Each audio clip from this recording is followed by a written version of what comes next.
la sortie de Khalifa Sall, qui semble faire table rase sur le passé. Il pardonne et se projette vers l'avenir. Est-ce que c'est la bonne stratégie politique qu'il doit adopter? Écoutez, moi je pense que ce fut une déclaration à l'image de l'homme. Il n'y a pas eu de virulence dans le propos. Il n'y a pas non plus de relent haineux pour quelqu'un quand même qui a dû passer par l'épreuve de la prison.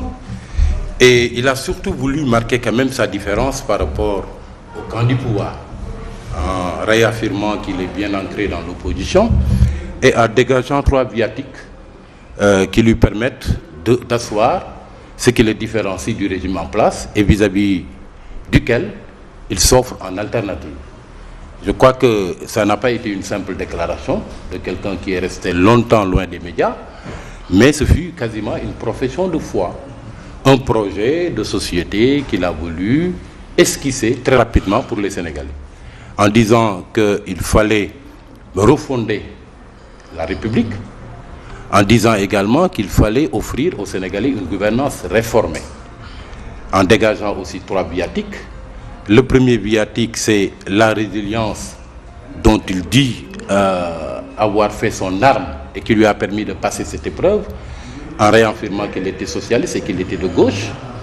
Le deuxième viatique, je crois que c'est la société de justice et de solidarité qu'il voudrait tracer et qui, bien évidemment, s'oppose à la gouvernance clivante qu'on a dû voir durant tout le premier mandat du président Macky Sall. Et enfin, le troisième viatique, c'est le fait qu'il s'adosse sur la charte des assises nationales et se propose comme quelqu'un qui sera porteur des conclusions de ces assises. Et c'est ces conclusions en bandoulière qu'il s'offre en alternative au Sénégal. Mais de toutes les manières, je crois qu'il a pris date. Il a également marqué surtout un point de rupture par rapport au Parti socialiste en disant qu'il était ancré dans l'opposition. Ouais. Ça veut dire donc tout simplement, c'est très net, c'est clair. Il ne va pas au sein du PS pour disputer la succession d'Ousmane Tanor Dieng à qui que ce soit. Je crois qu'il a comme idée de créer une plateforme autour de sa personne avec ceux qui avaient été ses alliés jusque-là et qui n'auraient pas été peut-être enchantés qu'il retourne au niveau du PS, mais qu'il continue un peu dans la dynamique de ce qu'ils ont appelé virtuellement le Parti socialiste des valeurs, et qui a eu d'ailleurs une forme avec Tahaou Dakar puis Tahaou Sénégal. Je crois que c'est vers cette direction qu'il va aller avec la profession de foi par le biais de laquelle il a eu quand même à prendre date vis-à-vis des Sénégalais. Alors, professeur Djibril Diakhaté, vous avez certainement étudié l'homme, Khalifa Sall, perçu pour être vu comme un homme politiquement, poli.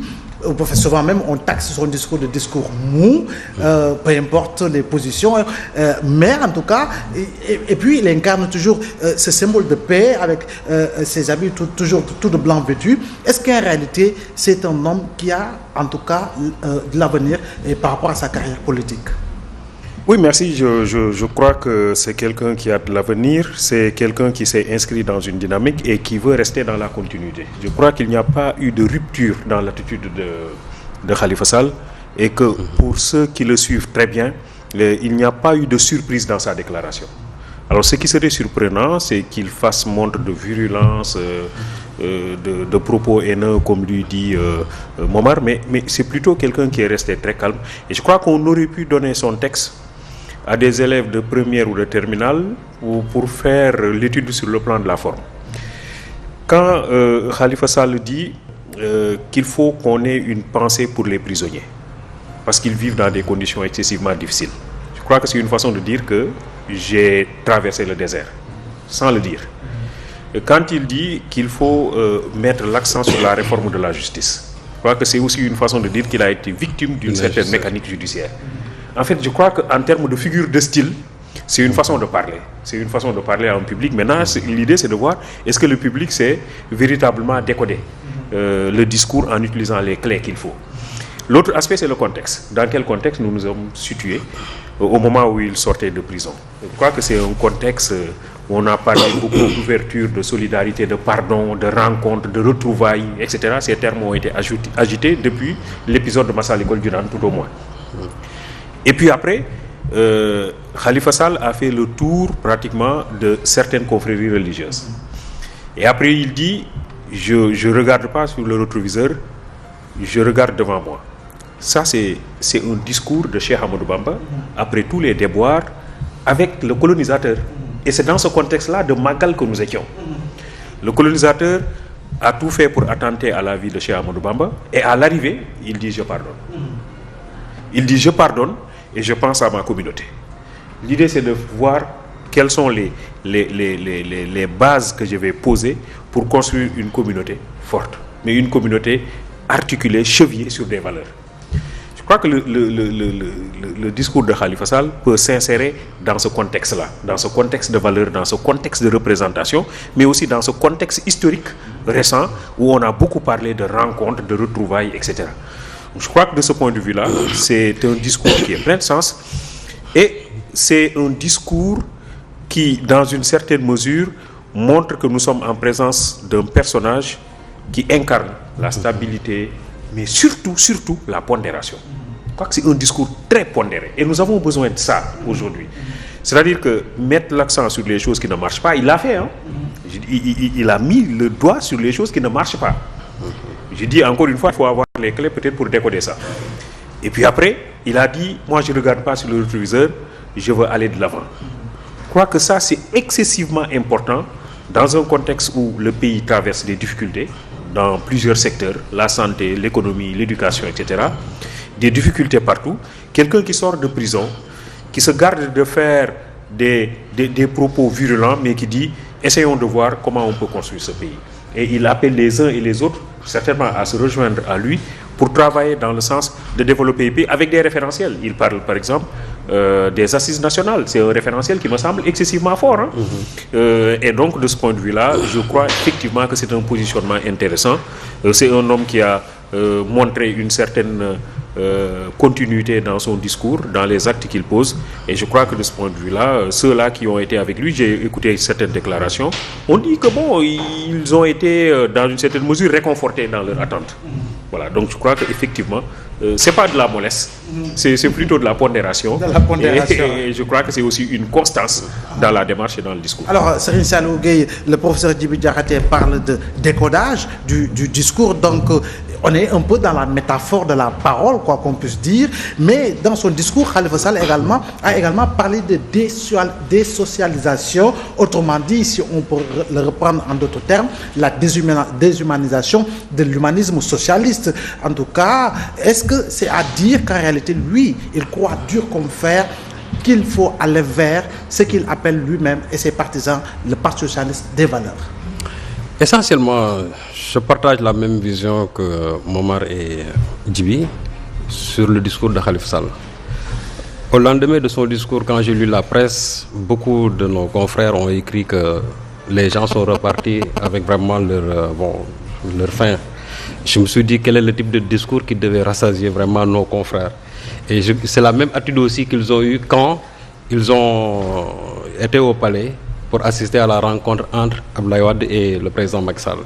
Parce qu'au sortir avec la déclaration lue par Mayoro Faye, peut-être ils s'attendaient à ce que les gens quand même parlassent de l'affaire Karim Wade, mais j'ai dit que pour quelqu'un qui réfléchit en réalité, les gens, pour une première rencontre, ils ne peuvent pas sortir pour parler d'affaire Karim Wade.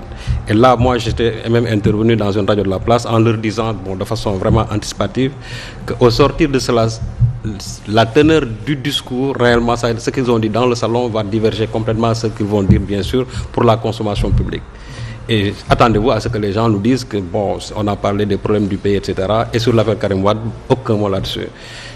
Et je crois que ça a été comme ça. Et les gens, ils sont repartis vraiment avec leur faim. Ça a été la même chose parce qu'ils ne s'attendaient pas peut-être à un discours assez lénifiant de Khalifa Sall. Mais qui connaît l'homme, c'est qu'en réalité, ce n'est pas quelqu'un qui est pétillant. Quand je dis pétillant, bien sûr, ça dit qui est violent vraiment dans ses discours. Les gens s'attendaient pratiquement à un Khalifa Sall volcanique, mais à l'arrivée, on a l'impression que c'est un Khalifa Sall vraiment qui s'est beaucoup assagi, bien sûr, par rapport au discours qu'il a tenu. Moi, je dis que ce qui est essentiel dans son discours et qu'il faut retenir, c'est au moins ces deux points de vue essentiels. Le fait que Khalifa Sall vraiment a acté son divorce avec le Parti socialiste, parce qu'en disant qu'il affirme son ancrage dans l'opposition. Aujourd'hui, le Parti socialiste, bien sûr, est dans la mouvance présidentielle.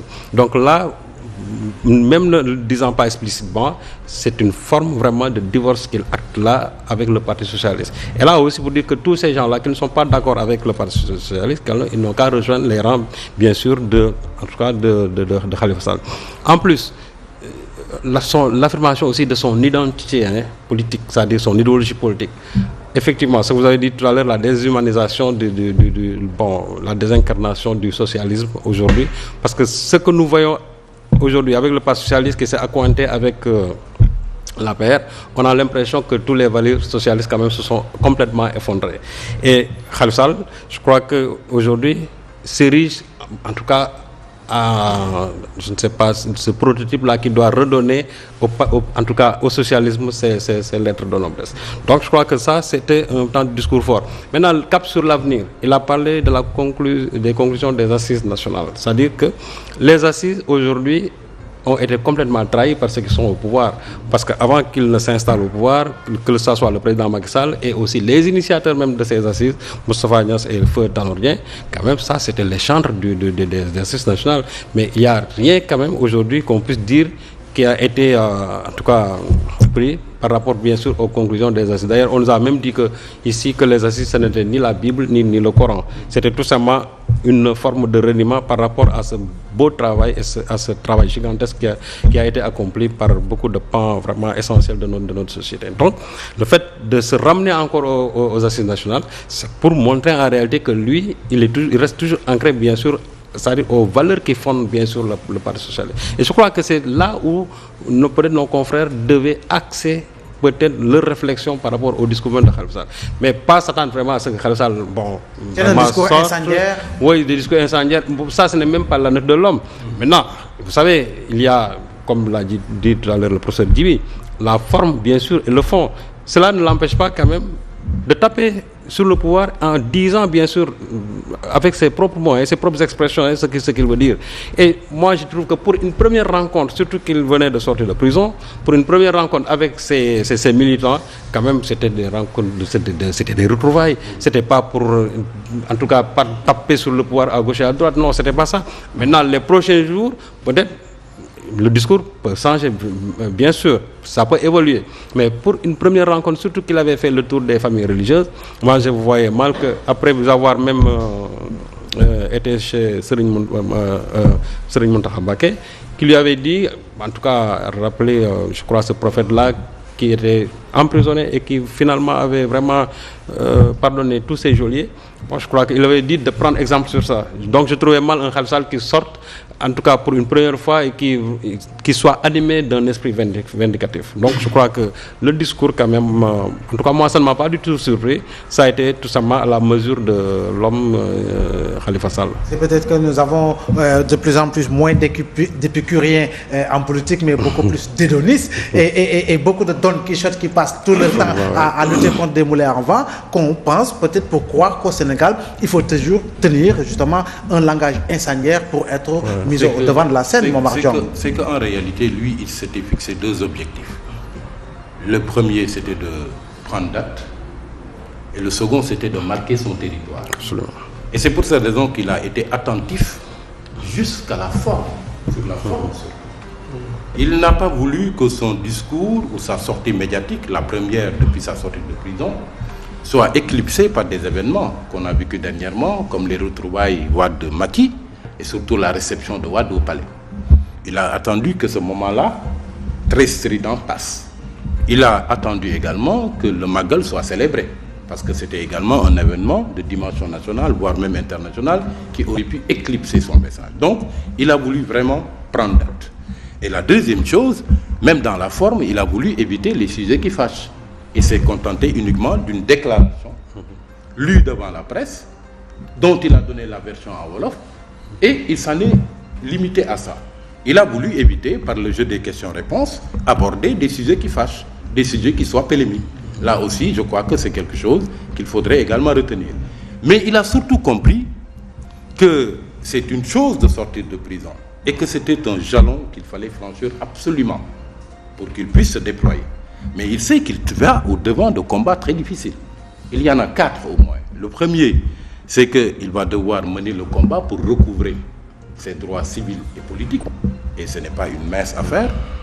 Le second combat, c'est qu'il va devoir se réinventer un avenir, peut-être pas en dehors du PS, mais en marge du PS. La troisième chose, c'est qu'il va devoir reconstruire sa coalition Taxawu Sénégal qui s'est quand même effritée. Avec son séjour en prison, il y a eu beaucoup de départs. Et donc, voilà autant de combats qu'il doit mener. Et donc, c'était normal qu'il sache là où mettre les pieds.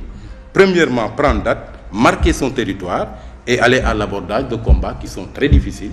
Et je crois qu'il a mesuré un peu la taille, la dimension de ces combats-là qui l'attendent et qui sont très essentiels pour son avenir politique.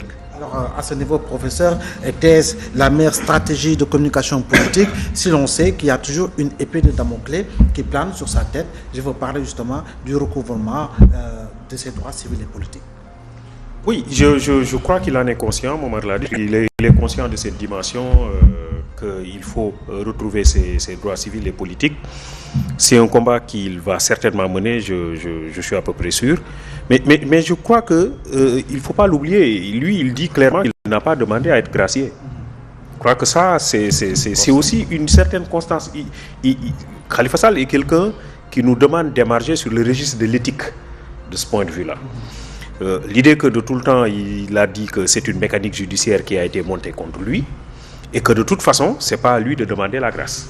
Bon, après, l'avenir nous dira ce qui s'est passé, pourquoi la grâce a été demandée, est-ce que ça a été fait à son insu, etc. Donc c'est un certain nombre d'interrogations. Je crois qu'il est conscient qu'il y a un combat à mener à ce niveau-là et qu'avec ses conseils, certainement ils vont voir quelle est la stratégie la mieux adaptée pour mener ce combat. Mais en tout état de cause, je crois qu'il est resté constant sur une voie, sur des principes. Et nous sommes aujourd'hui, et c'est ça, il me semble, la libération la plus importante, c'est la libération par rapport à soi-même et par rapport au peuple. Vous avez une libération qui peut avoir un cachet juridique, cette libération vaut ce qu'elle vaut. Mais le fait d'être libéré par le peuple, le fait que le peuple dise, au fond, ça va, c'est bon, voilà quelqu'un qui est resté constant sur des principes éthiques. Voilà quelqu'un qui est resté constant par rapport à un comportement. Quand on parle de politique au Sénégal ou de politique tout court, on a tendance à penser à la ruse, à la malhonnêteté, tu vois, au reniement, comment on appelle ça, le fait de se déplacer d'un pôle vers un autre, la transhumance, tous azimuts. Mais je crois que c'est quelqu'un qui appelle les Sénégalais à se réconcilier avec des valeurs fortes, y compris dans l'espace politique. Et pour moi, ça me semble être la libération la plus importante. Donc, être libéré par le peuple. Lorsque Michel Foucault parle de prison fermée et de prison ouverte, il considère que la prison ouverte, c'est que vous êtes dans la société mais vous êtes emprisonné. C'est cette prison-là qui est plus dangereuse. Être libéré de cette prison, c'est avoir finalement l'accomplissement le plus achevé. Et je crois qu'au fond, il travaille dans cette dynamique-là avec son entourage. Et il y a aussi lieu de se féliciter de la constance aussi de certains membres de son entourage. Ceux-là qui ont été là, qui ont continué à faire le travail. Avec fidélité. Avec fidélité. Et un dernier aspect que je voudrais souligner, c'est la non-communication, le silence. Qui me semble-t-il, je parle sous le contrôle de Serigne Saliou et de Momar, le fait de rester sans communiquer. Le fait de dire je vais pas répondre, je vais pas m'installer dans ce jeu de questions-réponses, et que certainement il va rester encore longtemps, en tout cas pendant un certain temps, dans ce silence-là. C'est une communication. Quelqu'un a dit que c'est ça le sérieux problème pour les gens de l'autre côté. C'est un ensemble d'interrogations. Mais en même temps, je crois que c'est un discours. C'est un discours, c'est quelqu'un qui nous parle. Quelqu'un qui sort de prison, qui était en prison, donc normalement dans le silence, libéré, il reste dans le silence. C'est quand même quelque chose de parlant. Bon, les grands esprits mais Serigne Saliou Gueye, on le sait, maintenant, Khalifa Sall n'est plus embastillé, il a recouvré en tout cas la liberté, mais au même moment, Wade et Macky Sall, les présidents Wade et Macky Sall, j'allais dire, se sont retrouvés. On a entendu hier, à travers une déclaration à la presse, le Congrès pour la Renaissance démocratique, le CRD de Mamadou Lamine Diallo, Thierno Alassane Sall et tant d'autres, en tout cas, tirés à boulet rouge sur le régime. Et au même moment, Idrissa Seck, Malick Gakou, Pape Diop, etc., se retrouvent pour pour reparler politique, pour reparler de stratégie, pour penser à la naissance ou à la poursuite justement de l'existence d'une plateforme. Que devons-nous attendre de tout cela? Bon, vous savez, il y a une phrase de Cheikh Hamidou Kane dans l'aventure ambiguë que j'ai retenue et qui disait l'ère des destinées singulières est révolue. Je crois que c'est un axiome qu'on peut quand même appliquer en politique. Pour dire qu'en politique, le regroupement quand même politique est essentiel. Je crois que quoi qu'on puisse dire, le président Macky Sall a été constant dans cette démarche-là depuis 2012, quand il a formé le Benno Bokk Yakaar. Et on a dit que aussi c'est une coalition victorieuse à toutes les échéances électorales, que ce soit en 2012, que ce soit en 2014, 2016, 2018 et 2019. Quoi qu'on puisse dire, au moins il y a ici une coalition qu'il a formée autour de son parti et qu'il a toujours accompagné dans ses projets politiques. Et moi je dis que aussi du côté de l'opposition, ça devait être la même stratégie de regroupement. Parce qu'en réalité, vous savez, la politique, les grands ensembles gagnent toujours. Et malheureusement, on a vécu une amère expérience avec Manko Taxawu Sénégal à la veille même de législative, quand pour des raisons vraiment d'hégémonie, tout simplement, cette coalition vraiment qui a fait tant rêver beaucoup de Sénégalais a fini par éclater. Et les gens se sont rendus compte de cela, surtout après les résultats proclamés au niveau de Dakar, que Khalifa Sall avait perdu vraiment avec quelques petites voix, tout simplement. Alors que ce que le PDS avait engrangé comme voix, si on avait fait la sommation des deux, en réalité, ils allaient battre largement le parti, en tout cas la mouvance présidentielle ici au niveau de Dakar. C'est tout simplement pour dire que le regroupement est essentiel. Et je crois que Mamadou Lamine Diallo et Abdoul Mbaye et Thierno Alassane Sall ont compris cela.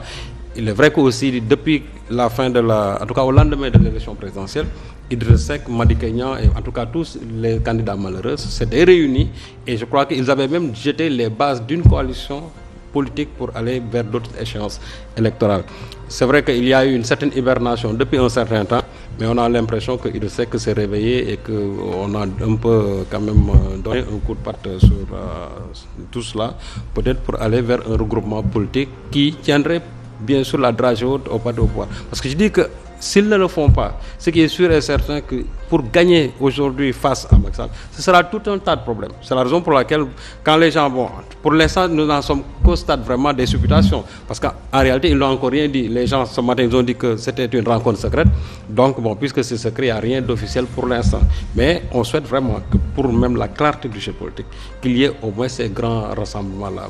Et là, ça va vraiment rationaliser un peu aussi vraiment le jeu politique. Parce que moi, j'ai toujours cru qu'une élection, ça se gagne vraiment avec les grands ensembles, mais pas avec des partis vraiment lilliputiens. Mais Momar Diong, nous avons vu de grands ensembles. Lors du premier mandat du président Macky Sall, il y a eu un instant où Idriss Seck avait lancé le CA, ou la CA, Conseil d'administration aux coalitions alternatives. Nous avons également vu l'opposition se regrouper, j'allais dire, pour se retrouver au sein du Front patriotique pour la défense de la République, mais au-delà du front de résistance. Mais malgré tout, l'opposition n'a jamais pesé de tout son poids face au régime. Est-ce qu'aujourd'hui, une autre plateforme arc-en-ciel pourrait véritablement faire face à Macky Sall à un moment où également le dialogue politique est en cours? Très bien, mais vous me permettez tout simplement de rebondir sur quelque chose que le professeur Djibi Diakhaté a dit et qui me paraît très important à propos de Khalifa Sall. J'aime bien sa métaphore de la prison ouverte et de la prison fermée. Vous savez, quand on a un dossier et qu'on est un acteur politique et qu'on est devant le tribunal, il y a en réalité deux sortes de tribunaux. Il y a le tribunal, de facto, de juré, qui vous juge, qui vous condamne et qui vous libère, dans le cas où vous avez bénéficié d'une grâce présidentielle, comme c'est le cas. Mais il y a un tribunal qui me paraît beaucoup plus important, surtout pour un homme politique et pour sa carrière, c'est le tribunal de l'opinion. Alors, quand l'opinion a le sentiment qu'on s'est acharné sur vous, et que vous n'êtes pas coupable de ce dont on vous accuse, et que vous sortez, vous prenez de la hauteur, de l'élévation, jusqu'à pouvoir pardonner à vos bourreaux, mais écoutez, vous capitalisez quand même en termes de cote de sympathie. Maintenant, Khalifa Sall en a particulièrement besoin parce que, en prison, il n'a pas perdu uniquement la possibilité d'être candidat à la dernière présidentielle. Il a été totalement dépouillé. Il a perdu son mandat de maire de la ville. Il a perdu également le mandat de député qu'il avait pu conquérir à la faveur des élections législatives. Donc, il doit partir du néant. Et donc, il a besoin de capitaliser ce courant de sympathie qui lui provient de l'opinion pour pouvoir transformer l'essai, comme on dit en termes de tennis, pour utiliser le jargon du tennis. Maintenant, pour en revenir à ce nouveau cadre de l'opposition. Mais entre-temps, il faut rappeler qu'il y a eu pratiquement 1 million 200 ou 1 million 300 citoyens qui avaient signé la pétition pour sa libération. Oui, y compris même des gens qui sont sympathisants du parti au pouvoir, semblerait-il. Effectivement. Donc c'est très important, ce tribunal de l'opinion. Maintenant, pour en revenir à ce nouveau cadre qui vient d'être créé, il faut reconnaître que les lignes ont bougé ces derniers temps sur l'échiquier politique et particulièrement au sein de l'opposition. Il y a eu les retrouvailles Wade-Macky d'une part et d'autre part la libération de Khalifa Sall. Il y a eu une double conséquence de ce point de vue-là. Il y a que le PDS, qui était un peu marginalisé par rapport à l'opposition, est revenu en première ligne. Wade, qui avait perdu la main et qui avait d'ailleurs une rébellion interne à gérer, reprend du poil de la bête. Donc ça, c'est la donne qui est apparue avec les retrouvailles Wade-Macky. La deuxième chose, c'est que Khalifa Sall aussi, qui était en prison, revient en première ligne. Si vous avez Wade d'un côté, Khalifa Sall de l'autre côté, qui reviennent en première ligne et qui reprennent la main, vous avez Ousmane Sonko, qui passe pour être le mouton noir et la cible principale du pouvoir en place, et la nature ayant horreur du vide, qui s'était positionné et faisait figure d'opposant principal et radical du président Macky Sall. Et vous avez de l'autre côté le Congrès pour la Renaissance démocratique, avec les composantes que ça comporte, et même les non-alignés, dont on a entendu la voix et qui se manifestent depuis quelque temps sous la houlette de Déthié Faye. Mais écoutez, vous avez donc des composantes clairement définies au sein de l'opposition. Et ces composantes étaient en train, sinon d'éclipser, du moins de déborder ces ténors de l'opposition, entre guillemets, que sont Idrissa Seck, Malick Gakou, Pape Diop, etc. Donc ils avaient besoin, eux, dans un contexte comme celui-là, où les lignes ont bougé au sein de l'opposition, de pouvoir quand même marquer eux aussi leur territoire et se retrouver dans un cadre où les lignes de démarcation me paraissent suffisamment claires. Et à ce niveau-là, c'est bien évidemment le président Macky Sall qui gagne. Le premier gain s'est déjà manifesté par le fait qu'il a eu à acter le report des élections locales sans coup férir. Jusque-là, il y avait deux composantes qui étaient radicalement opposées au report des élections locales, c'était le PDS et c'était Ousmane Sonko. Il y a aussi le CRD, oui. Oui, mais le CRD a fait connaître sa position il n'y a pas très longtemps. Mais, donc c'était le PDS, mais je crois que le PDS, me semble, dans la dynamique actuelle, se désolidariser de Ousmane Sonko par rapport à cette exigence d'élections locales qui se tiendrait à bonne date. Maintenant, c'est le CRD et Ousmane Sonko qui portent ce combat. Vous voyez donc, c'est le premier gain qu'il en tire. Le second gain, c'est qu'on va vers le type d'élection, les locales et les législatives, où d'ordinaire, il est extrêmement difficile et compliqué de faire des alliances. D'ordinaire. Maintenant, ce jeu d'alliance va être rendu beaucoup plus difficile. Avec toutes ces composantes que je viens d'énumérer au sein de l'opposition, chacun devant prêcher pour sa chapelle, chacun devra se positionner, ça va rendre particulièrement compliqué le jeu d'alliance en faveur de l'opposition. Surtout si le parrainage est maintenu. Surtout si le parrainage est maintenu. Donc vous voyez, il y a au moins aujourd'hui deux gains qui peuvent être clairement identifiés et qui sont à l'actif du président Macky Sall, avec cette multiplicité de cadres au sein de l'opposition, le report des élections locales sans coup férir et le jeu d'alliance qui sera particulièrement compliqué pour l'opposition. Alors, professeur, de ce point de vue, on pourrait affirmer peut-être que c'est à s'y perdre, ou c'est parce que tout simplement l'opposition a en face de lui un homme véritablement qui est un pelé de la politique. Oui, moi j'ai l'impression, quand j'entends Saliou et Momar parler, j'ai l'impression que nous sommes en train de revivre 2012. En fait, c'était sur fond de troisième mandat, je crois qu'on a encore le même contexte. On va y revenir. Oui, et puis ensuite, un groupe qui s'était constitué autour des assises nationales, et à l'arrivée, les gens n'ont pas pu s'entendre.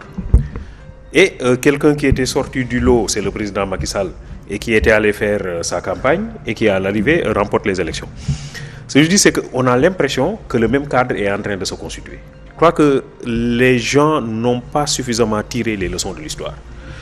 Lorsque Saliou parlait tantôt et citait Cheikh Hamidou Kane, en considérant que l'ère des destinées singulières est révolue, mais je crois que les gens n'ont pas suffisamment bien compris cette pensée de Cheikh Hamidou Kane. Donc l'idée c'est de dire, est-ce qu'il y a, et ça après les élections, juste après les élections, procéder à une évaluation. Qu'est-ce qui a été le problème? On est sorti des élections législatives. Juste une grande coalition de l'opposition aurait fait qu'aujourd'hui l'opposition soit majoritaire à l'Assemblée nationale. Petite coalition, hein? Et c'était clair. Hein? C'était très clair. Après, je crois qu'on n'a pas suffisamment tiré les leçons de cette affaire.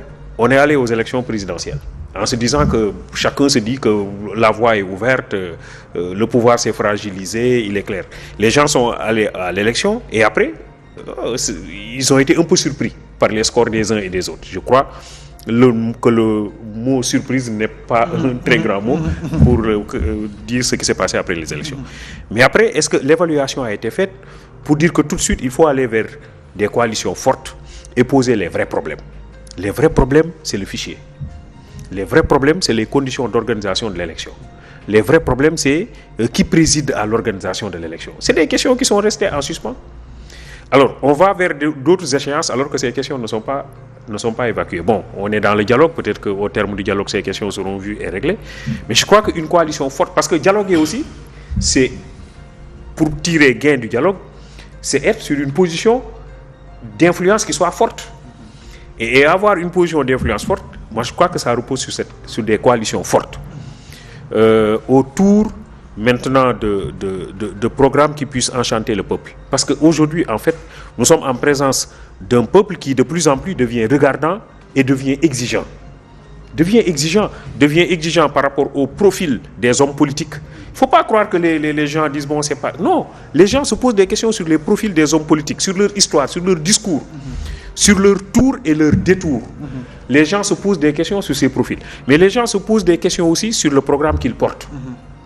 Lorsque vous voyez quelqu'un comme Clastres dit au départ, dans les sociétés humaines, c'était les plus forts qui détenaient le pouvoir. Ça se passait comme ça, c'est comme dans le règne animal. Le plus fort, physiquement, détient le pouvoir. Thomas Hobbes parle de Léviathan, du monstre. Il dit, après, on s'est rendu compte que la force, elle n'est pas éternelle, elle n'est pas durable. Vous pouvez être fort aujourd'hui, demain pour des raisons multiples, vous pouvez perdre cette force. Donc ils se sont rendus compte que la force ne peut pas être le seul déterminant pour accéder au pouvoir. On enlève la force, on met l'accent sur la ruse.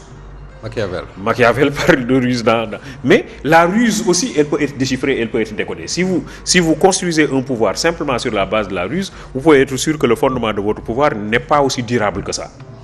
Les gens ont dit, ça c'est pas très durable, il faut chercher autre chose. On a mis en place les doctrines et les idéologies.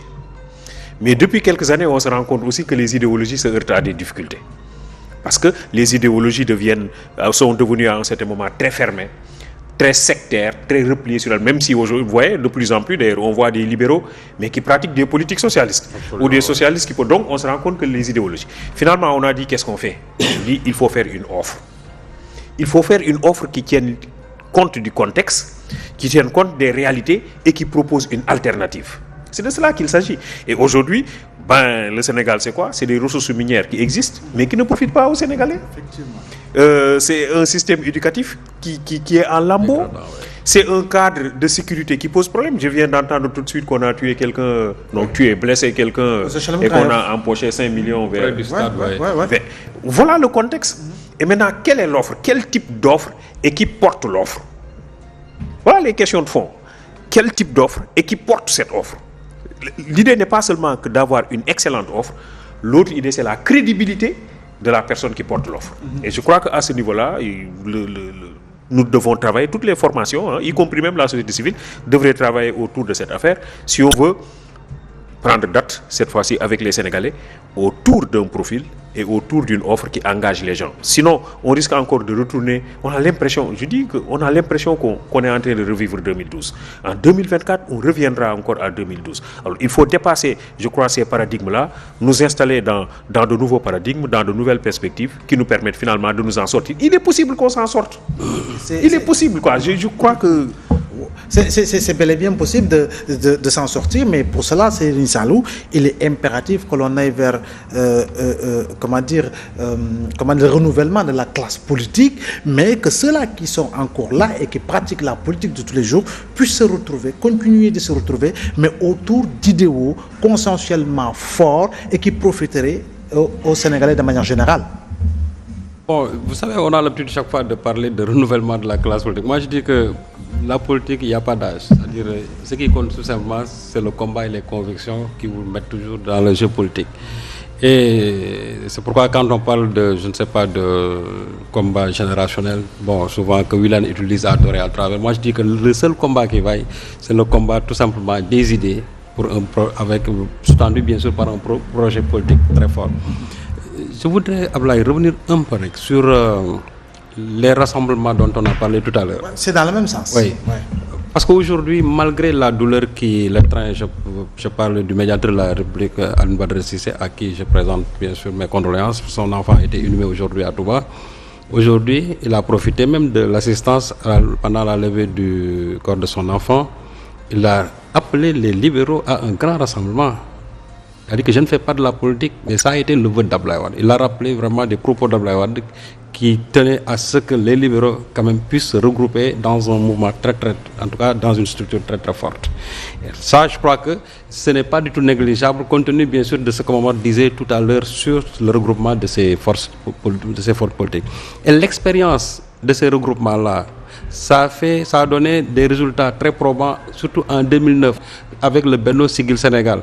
Il ne faut pas oublier que c'est ça qui a fait de Khalifa Sall le maire de Dakar, et c'est ça qui a permis à l'époque à Benno de gagner toutes les grandes mairies des villes à travers le Sénégal. Mais cette expérience-là qu'on devait reconduire en 2012 s'est heurtée finalement aux égos, bien sûr, de Moustapha Niasse et de Feu Ousmane Tanor Dieng. Et in fine, à quoi on a assisté? À ce que Djibi a dit tout à l'heure. Finalement, il y a une sorte d'Ali Boron qui est sorti de ce jeu-là et qui finalement a raflé la mise. Mais ce qui est sûr et certain, si cette coalition gagnante de 2009 avait été portée, en tout cas par l'un d'eux, en 2012, ce qui est sûr et certain, difficilement le président Macky Sall peut-être n'arriverait pas, en tout cas arriverait au pouvoir, si cela devait arriver. C'est la raison pour laquelle je dis encore une fois de plus, il faut quand même que l'opposition puisse se regrouper. Je ne dis pas de façon vraiment unanimiste, parce que l'unanimisme ce n'est pas tout bon, mais au moins que les gens puissent en épaules très très fort. Parce que déjà Ousmane Sonko, lui, on n'en parle pas, mais il a, je crois, un mouvement qui s'appelle, je ne sais plus comment, mais il a une coalition autour de lui. Déjà, il y a le CRD, il y a encore... Ouais, mais Ousmane Sonko, il semble un peu esselé dans sa coalition parce que, au-delà, justement, de certains activistes comme Guy Marius Sagna, c'est Madiaye Mbodj de Yoonu Askan Wi, oui, qui était avec lui, certes, mais également, Diallo Diop du Rassemblement National Démocratique, RND, et contrairement aux autres pôles qui sont beaucoup plus, en tout cas, balèzes. Oui, peut-être balèzes en termes de poids électoral, peut-être. Mais je dis, au moins, il y a des figures quand même marquantes de la politique sénégalaise autour de Ousmane Sonko. Et ça, c'est important. Ça rejoint ce que Djibi disait tout à l'heure. C'est-à-dire, les Sénégalais, quand même, sont friands de certains profils dans ce jeu politique-là. Là, c'est extrêmement important. Et de plus en plus, on assiste à cette maturité même, à cette grande citoyenneté des Sénégalais qui font de sorte que chaque fois qu'il y a une élection, les gens étudient les offres, bien sûr, des partis politiques. Il ne faut pas oublier que Ousmane Sonko, qui a été presque le dernier venu sur la scène politique, ce qu'il a obtenu lors de la dernière présidentielle, il ne faut pas quand même que les gens... Oui, il faut que les gens puissent dire que c'est par rapport au discours de Sonko, c'est par rapport à son offre politique, que la raison pour laquelle il a pu engranger vraiment presque 600 ou 700 000 voix lors de cette dernière élection présidentielle. Et là, je crois qu'aujourd'hui, de plus en plus, les Sénégalais sont exigeants en termes même de discours politique. Aujourd'hui, les gens n'accepteront plus de venir taper à gauche et à droite ou bien insulter par-ci par-là pour demain bénéficier du suffrage des Sénégalais. Il faut nécessairement qu'il y ait une offre politique où les Sénégalais puissent quand même y voir leur intérêt. Et je crois que c'est ça qui est essentiel pour vous. Je voudrais juste rebondir sur ça. Je disais tout à l'heure qu'il y a plusieurs cadres et j'ai dégagé 5 composantes au sein de l'opposition. Mais en réalité, il y a plusieurs cadres, mais il y a 2 blocs. Et il y a 2 réalités politiques aujourd'hui, avec une ligne de démarcation très claire. Vous avez ceux qui incarnent la classe politique traditionnelle, ce que les Sonko et autres appellent les politiciens professionnels, la vieille garde politique. Les hommes du système. Les hommes du système. Et vous avez de l'autre les antisystèmes. Sonko et son PASTEF, sa coalition. Également le CRD, qui milite un peu pour cette ligne. Voilà, la ligne de démarcation est très nette. Parce que, et le professeur Dibi Diakhaté l'a dit tout à l'heure, les Sénégalais, de manière générale, éprouvent de plus en plus de la défiance, de la méfiance, du dégoût pour certains, et même un rejet par rapport à une certaine manière de faire la politique. Les Sénégalais ont été nombreux à applaudir quand il y a eu les retrouvailles Wade-Macky. Et tout comme ils ont été nombreux à applaudir quand il y a eu la libération de Khalifa Sall. Mais il ne faut pas se tromper. Ils étaient partagés par un double sentiment. De soulagement, de voir ce vent de décrispation, mais de dépit aussi. En se disant, mais ces politiciens, ils nous prennent pour la Libye, mais aussi pour le dindon de la face. Ils activent la justice, ils prétendent lutter pour une reddition des comptes, traquer jusqu'au dernier centime ceux qui sont supposés avoir détourné l'argent du peuple, mais ensuite ça finit par des arrangements de cette nature. Par des bisounours. Et cela risque de mettre de l'eau au moulin d'un discours comme celui de Sonko. Et risque encore de creuser le sillon qui s'est tracé entre la classe politique traditionnelle et les technopolitiques, les antisystèmes. Ça, c'est une réalité qui est là. Il faut le voir, comment maintenant ça va se manifester. Il va falloir également que du point de vue, que sous l'angle de l'antisystème, dont d'ailleurs un discours comme ce Sonko, parce que les Sénégalais n'imaginent pas la progression vertigineuse qu'a connue Sonko en 2 ans. Il est passé de 37 000 voix à peine à 700 000 voix. Ça veut dire que son discours a commencé à quand même un impact sur la jeunesse. Un impact sur un certain profil de Sénégalais. Et je crois que ça pourrait aller crescendo avec les événements auxquels on vient d'assister récemment, où les Sénégalais se disent, mais en réalité, tout ça pour ça. Ils nous ont tenus en haleine, ils ont prétendu lutter contre la prévarication, alors qu'ils voulaient régler des comptes politiques. Et quand ils ont fini de les régler, ils s'arrangent toujours pour savoir comment arrondir les angles. Et nous sommes l'alibi. Certes, quand ils prétendent lutter contre la prévarication, mais nous sommes en réalité le dindon de la farce, quand, leurs intérêts aidant, ils se retrouvent et nous laissent à carreau. Donc, à partir de ce moment-là, je crois qu'il y a quand même une ligne de démarcation qu'il faudrait voir dans le Et ça, c'est des combinaisons politiques qui sont comme sénégalentistes, professeur. Alors vous disiez tantôt qu'on a l'impression que nous revivons 2012. Est-ce que vous ne pensez pas qu'à partir de tous ces faits et par rapport à ce qui s'entend ces derniers jours, qu'on pourrait même retourner un an avant, en 2011, avec ce discours autour du 3e mandat? Oui, je crois que nous sommes rattrapés par une certaine histoire qui avait créé beaucoup de problèmes dans ce pays. Il faut bien se souvenir de ça. C'était des morts entre 2011 et 2012. Une quinzaine de morts. Les gens ont tendance aussi à dire, bon, c'est pas grave parce qu'ailleurs c'est 100 morts, c'est 200 morts, c'est 1000 morts. C'est quand même un problème quand il y a une seule vie qui est perdue dans des activités politiques de ce genre. Normalement, la politique devrait permettre de lutter contre la mort, de ce genre tout au moins. Parce que c'est une façon civilisée de mener le combat. On ne se donne plus des coups de poing physiques, on se donne des coups de poing théoriques. L'espace politique devrait être l'espace de la tension intellectuelle et de la polémique. C'est un jeu d'idées. Si on sort de cet espace-là, on est dans autre chose. Et je crois effectivement que vous avez raison. Ce qui s'est passé ces derniers jours, notamment avec le limogeage d'un directeur de Sorikaba qui a directeur des Sénégalais de l'extérieur. Maintenant, on peut poser des hypothèses multiples. Alors, l'une des hypothèses, je crois, c'est de dire que le président de la République veut faire 2 mandats. Mais il ne voudrait pas qu'avant qu'il ne termine la première année de son 2e mandat, j'allais dire de son 2nd mandat, parce que les Serigne Salou sont très regardants sur ces choses-là, entre 2e et 2nd. Donc, il n'a pas terminé la première année de son 2nd mandat et il ne voudrait pas qu'au niveau de son camp, qu'on commence à agiter déjà la question de la succession. C'est une hypothèse possible. Et donc, ils leur disent, ne parlez pas de ça. Gardons le camp uni et travaillons autour des préoccupations des Sénégalais. C'est très tôt de parler de 3e hypothèse possible. Autre hypothèse, je crois qu'il est partagé par beaucoup de Sénégalais, c'est qu'en réalité, il y a un troisième mandat qui se prépare et qu'on ne voudrait pas qu'on en parle. Donc n'en parlons pas, attendons le dernier moment, comme c'était le cas d'ailleurs.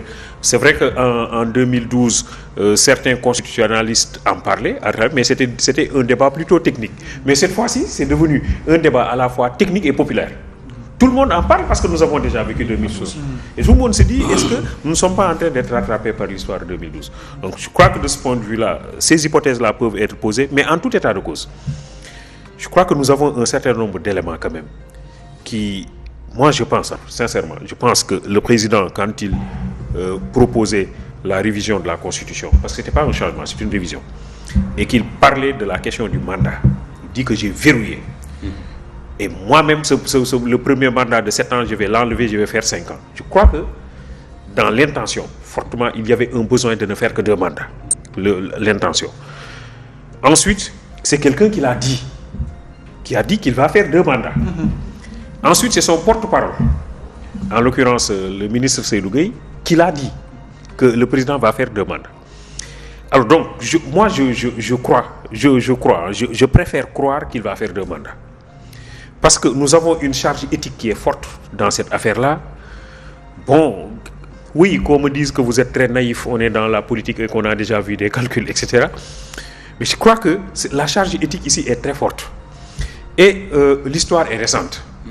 Je crois qu'il n'y a pas de temps à oublier dans cette affaire, que nous avons vécu des moments excessivement catastrophiques. Et ce qui est en train de se passer autour de nous, en Guinée, probablement en Côte d'Ivoire. En Côte d'Ivoire, probablement. Moi, j'ai été en Côte d'Ivoire il n'y a pas longtemps, mais les gens sont dans une position de crainte. Absolument. Oui, je crois qu'il faut faire attention et je crois que les hommes politiques au Sénégal, je crois quand même que j'ai toujours dit qu'il faut respecter la classe politique sénégalaise, qu'il faut leur accorder quand même du crédit. C'est vrai qu'il y a des dérapages, comme qu'il peut y avoir des dérapages ailleurs. S'il n'y avait pas cette classe politique, ce serait une catastrophe. On se serait entretués. Donc, je veux croire vraiment que le président Macky Sall va s'en tenir à ses 2 mandats et qu'il va avoir autre chose à faire après. Conseiller du prochain président, ou alors revenir en 2029, se représenter sortir par la grande porte et revenir par la grande porte. Oui. Je crois qu'il y a de la place à ça et bon, maintenant oui, on va voir. Il y a aussi l'entourage. Il ne faut jamais oublier l'entourage. Il y a des enjeux. Le professeur parlait depuis tout à l'heure, vous avez évoqué la ruse politique. Moi, je voudrais bien que sur ce plateau, que l'on rangeât Machiavel et que l'on déterra peut-être Montesquieu, John Locke ou David Hume ou Birlamaqui. Peu importe, mais c'est une salute de ce point de vue-là par rapport à cette confiance que les Sénégalais, en tout cas que les Sénégalais n'accordent plus au Conseil constitutionnel, par rapport justement à ces nombreux reniements liés à la durée, à la réduction du mandat de 7 à 5 ans, au fait de dire je ne signerai pas de décret pour mon petit frère. Est-ce que tout cela n'est pas un cocktail de doute qui a fini véritablement de germer dans la tête de certains Sénégalais qui croient fermement qu'il y a possibilité d'un 3e mandat? Absolument. Compte tenu des événements passés, je crois qu'aujourd'hui, il y a beaucoup de Sénégalais qui ont perdu foi non seulement au Conseil constitutionnel, mais même au président, en tout cas en la parole du président de la République. Parce qu'on a assisté à plusieurs reniements de la parole présidentielle. Je crois que la réduction du mandat présidentiel, qui était vraiment la matrice même de sa campagne en 2012, je crois que ça, le président Macky Sall en avait fait vraiment un point focal de son discours lors de la campagne. Et finalement, à quoi on a assisté? Le président Macky Sall avait dit qu'il revenait au Conseil constitutionnel de se prononcer sur le mandat présidentiel. Et in fine, le Conseil constitutionnel a dit que ce mandat-là ne pouvait pas du tout être quand même réduit. Donc ça a été le premier reniement du président de la République. Deuxièmement, le président avait dit, pendant la campagne électorale, je crois que c'était à Walfadjri, que la transhumance, c'était le cancer de la politique sénégalaise et qu'il faut nécessairement